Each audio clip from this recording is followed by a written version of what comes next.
Thoth, the ancient Atlantean, ousted from Egypt by Ra, built Stonehenge to map celestial and architectural geometry. In 3840 BC, Anu, king of the planet Nibiru, inspected the Earth, gold mining facilities, and the spaceport at Tiwanaku in South America. There he pardoned Marduk for his attack on Commander Enlil's forces. Marduk, now called Ra, returned to Egypt, where he and his priests from the city of Thebes warred against his half-brother Thoth, or Ningishzida, who ruled from Heliopolis to Memphis in Egypt. After 350 years of strife along the Nile, Enki, Akap-Ptah, lord of Egypt, seas in Africa, ordered Thoth to cede Egypt to Marduk, Thoth meaning Ningishzida. Thoth moved on to build a stone observatory planetarium at Lagash in Sumer and an observatory astronomical computer in Britain, before he moved on to build similar structures as well as tin and gold processing plants atop the Andes in Central America. In Britain, around 2900 BC, he selected a site on the Salisbury Plain to build Stonehenge, the first Stonehenge, a stone observatory and astronomical computer. Thoth, or Ningishzida, with Middle Eastern and Black Olmec crew from Central America, rebuilt Stonehenge 2 and 3 from 2100 and 2000 BC on the Salisbury Plain in Britain, 80 miles from London, among people who had inhabited the area since 30,000 BC. Stonehenge 1, the most elaborate of 900 ancient stone, wooden, and earthen circles in the British Isles, as well as the largest and most complicated one in Europe, adjusts for latitude. From the sight lines at Stonehenge, its keepers can foretell eclipses, solstices, moon phases, and changing apparent positions of the stars. We have north, equinox, midsummer sunset, midsummer sunrise, midwinter sunset, midwinter sunrise, and the axis going northeast towards the avenue.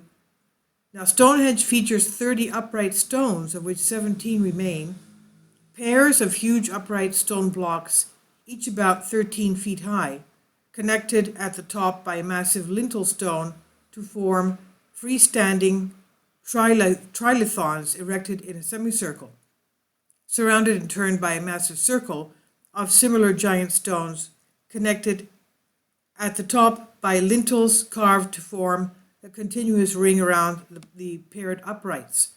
Inside this massive stone ring, smaller stones or blue stones from 250 miles away over land and 2 miles down the Avon River from southwestern Wales, of which 29 are still there, from the bluestone circle outside the trilithons and the bluestone semicircle. Within this second ring stood 5 pairs of trilithons, making up the sarsen horseshoe of 10 massive sarsen blocks.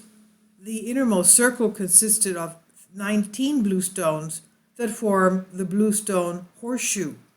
And within this innermost compound, on the axis of the whole Stonehenge complex, stood an altar stone, a 16-foot-long dressed block of blue-gray sandstone, half buried under an upright and the lintel of one of the trilithons. The rings of stone are in turn centered within a large framing circle. It's a deep and wide ditch whose excavated soil was used to raise its banks and forms an encompassing ring around the whole Stonehenge complex, a ring with diameter 300 feet. A circle of 56 deep pits, the Aubrey holes, surround the inner bank of the ditch. 2 stones on opposite sides of the ditch, inner embankment, and further down the line, 2 circular mounds with holes in them once held stones akin to the first 2 stones, and the 4 called station holes, connected by lines outside a perfect circle. The embankment had a wide gap that opened into the concentric rings of stones, holes, and earthworks.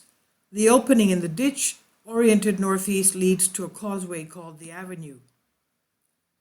Two parallel embankment ditches outline this avenue, leaving a passage 30 feet wide for a third of a mile, where it branches northward towards the Cursus, an elongated earthwork at an angle to the avenue, and the other branch of the avenue curves towards the Avon River.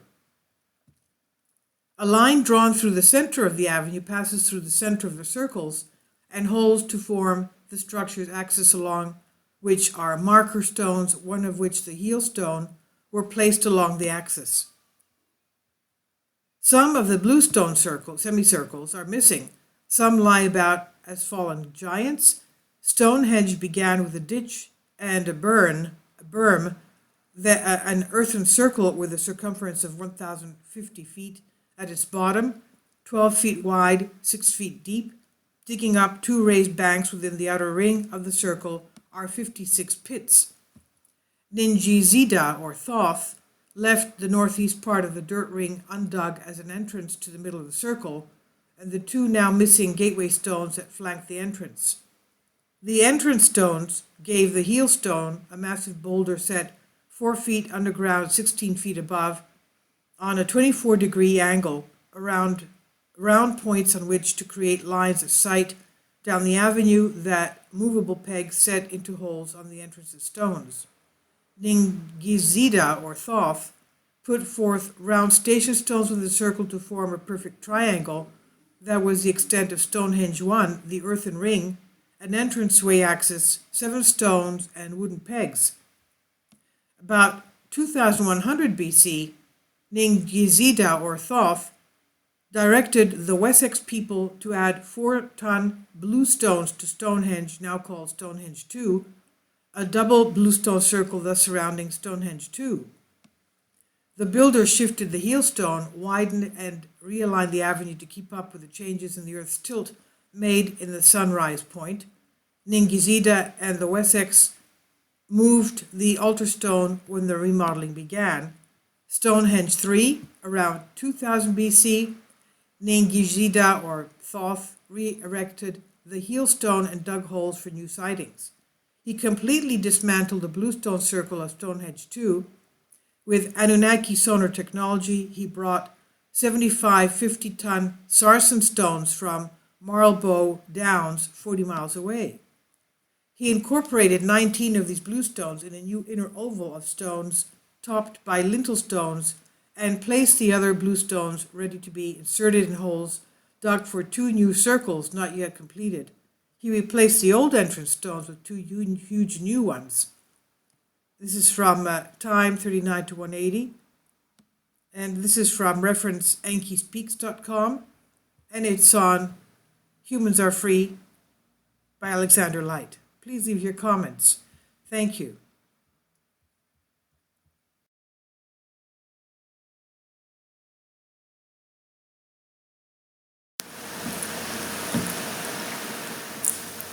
If you'd like to join me on my Patreon account, you will hear content not covered by mainstream media. These riveting stories will be based on my research, and I will state my opinions and give my personal insight on diverse and controversial subjects and world events not covered by mainstream media, and not supported by YouTube guidelines. So whatever I have on my Patreon, most of those will not be on my YouTube channel. Please consider becoming a member today. More of the most significant and important videos will be on my Patreon channel. Your support helps me to continue my research and keeps this YouTube channel alive. And we depend on your support, your generous charity, because we help economically challenged families here in Athens, Greece, in Kapota, and we also help the young generation with university tuition and the community around our church. Thank you.